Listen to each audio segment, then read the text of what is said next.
Assalamualaikum warahmatullahi wabarakatuh. Perkenalkan, nama saya Siti Sania Marira dari kelas manajemen 2B dengan NPM 202201062. Saya akan membawakan materi mengenai perseroan firma. Secara umum, perusahaan artinya tempat terjadinya kegiatan produksi dan berkumpulnya semua faktor produksi untuk digunakan dan dikoordinir demi memuaskan kebutuhan dengan cara yang menguntungkan.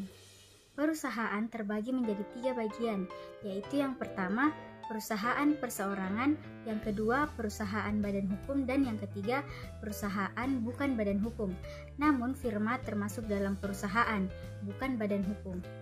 Firma berasal dari bahasa Belanda, yaitu Vennootschap onder firma, adalah sebuah bentuk badan usaha untuk menjalankan usaha antara 2 orang atau lebih.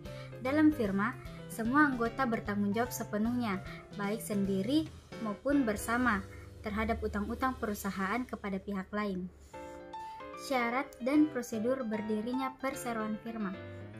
Pendirian perseroan firma didirikan dengan sebuah akta notaris dan didaftarkan di Kepaniteraan Pengadilan Negeri yang berwenang, lalu diumumkan dalam Tambahan Berita Negara Republik Indonesia. Kegiatan operasional firma. Pengertian kegiatan operasional perusahaan adalah kegiatan inti dari suatu bisnis ataupun organisasi untuk menghasilkan pendapatan serta untuk tetap harus menjalankan aktivitas bisnisnya.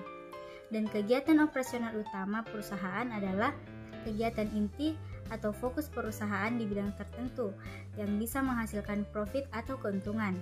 Contohnya, jika perusahaan tersebut adalah perusahaan tekstil, maka kegiatan operasional utama perusahaannya adalah mengolah bahan mentah berupa benang menjadi bahan setengah jadi, yaitu kain.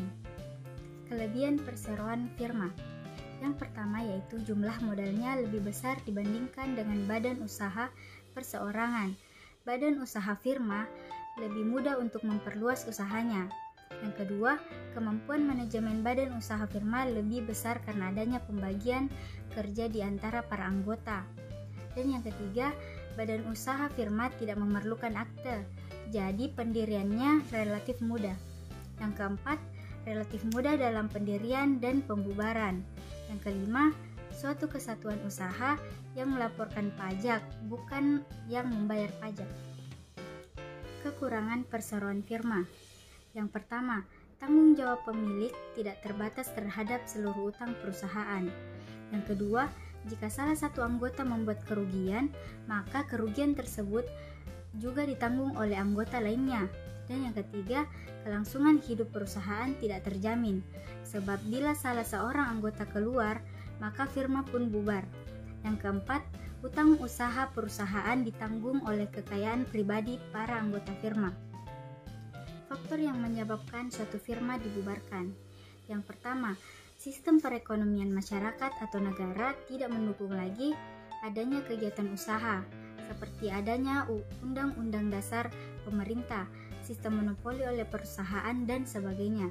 Yang kedua adalah faktor ekstrim yang berada di luar jangkauan manajemen perusahaan, seperti bencana alam, kecelakaan, kebakaran, dan sejenisnya yang tidak mungkin firma mempertahankan hidupnya. Yang ketiga, adanya faktor intern di dalam firma, seperti adanya perselisihan antara anggota, kesalahan dalam manajemen.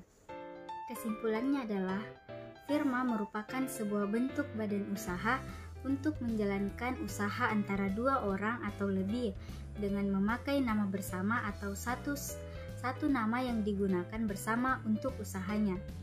Baik, itulah materi yang dapat saya sampaikan mengenai perseroan firma. Kurang dan lebihnya mohon dimaafkan. Wabillahi taufiq wal hidayah. Wassalamualaikum warahmatullahi wabarakatuh.